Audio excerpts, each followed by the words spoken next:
الحمد لله وحده والصلاة والسلام على من لا نبي بعده. أما بعد فأعوذ بالله من الشيطان الرجيم. بسم الله الرحمن الرحيم. ذلك أن لم يكن ربك مهلك القرى بظلم وأهلها غافلون.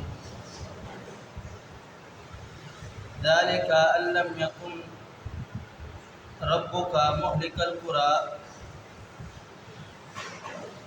یہ اس لیے ہے کہ اللہ رب العالمین تیرا رب نہیں ہلاک کرتا بستیوں کے رہنے والوں کو بظلم و اہلھا غافلون، جبکہ اس کے رہنے والے غافل ہو، بے خبر ہو، انجان.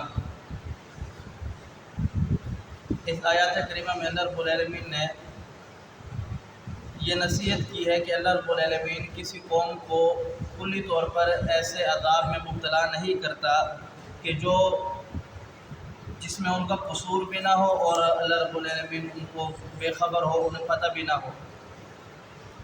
جیسا کہ اللہ رب العالمین قرآن پاک کے اندر ارشاد فرماتا ہے وَمَا كُنَّا مُعَذِّبِينَ حَتَّى نَبْعَثَ رَسُولًا، ہم کسی بھی قوم کو اس وقت تک عذاب نہیں دیتے جب تک ان کے درمیان ہم رسول کو مبعوث نہیں فرما دیتے، یعنی رسول نہیں بھیجتے. آپ غور کریں، جناب نوح علیہ السلام کی زندگی 950 سال تبلیغ کی. اس کے بعد جب اللہ رب العالمین نے قوم کو عذاب دیا تو تبلیغ پہلے پیغمبر کو بھیجا. جناب ابراہیم علیہ السلام کی قوم کو دیکھو، کتنا تبلیغ کی، نہیں مانے، پھر عذاب آیا. قوم لوط کو دیکھو، سب سے پہلے پیغمبر لوط علیہ السلام نے تبلیغ کی دعوت دی لیکن نہیں مانا، پھر اللہ رب العالمین نے عذاب دیا. اسی طریقے سے جناب موسیٰ علیہ السلام ہیں اور پیغمبر محمد رسول اللہ صلی اللہ علیہ وسلم تک جتنے بھی انبیاء کرام علیہ السلام آئے ہیں یا گزرے ہیں، سب کی قوم، جتنے بھی قومیں تھیں، سب کو اللہ رب العالمین نے یہ بیان فرمایا کہ اللہ رب العالمین کسی قوم پر ظلم نہیں کرتا، پہلے تمہیں آگاہ کر دیتا ہے تاکہ روز قیامت جب تم آؤ تو تم یہ نہ کہو کہ ہمارے رب نے ہمارے اوپر ظلم کیا. اللہ رب العالمین نے تمہیں دنیا کے اندر اس بات سے آگاہ کر دیا تھا کہ یہ سیدھا راستہ ہے، ہدایت کا راستہ ہے، اس راستے پر آ جاؤ تو یہ دنیا بھی کامیاب ہو جائے گی اور آخرت بھی کامیاب ہو جائے گی.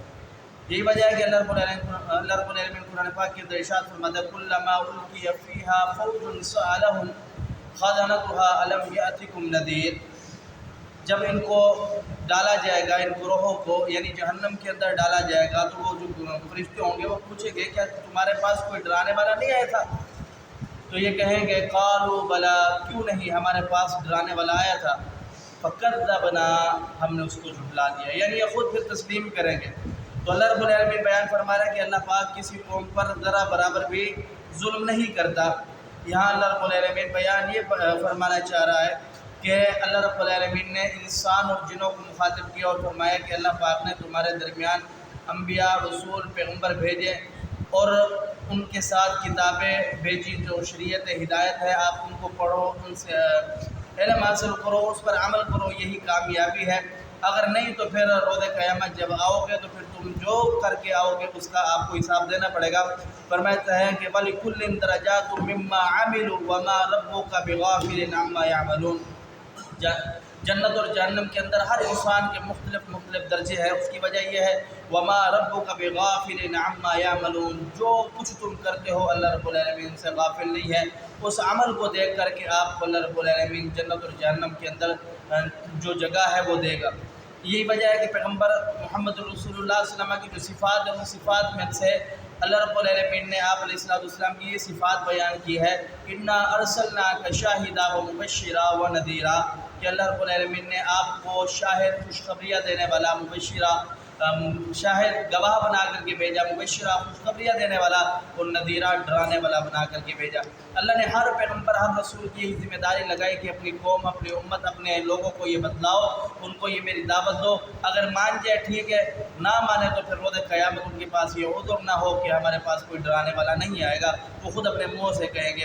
اللہ سمجھنے عمل کی توفیق دے. قل قولی ھذا استغفر اللہ لی ولکم.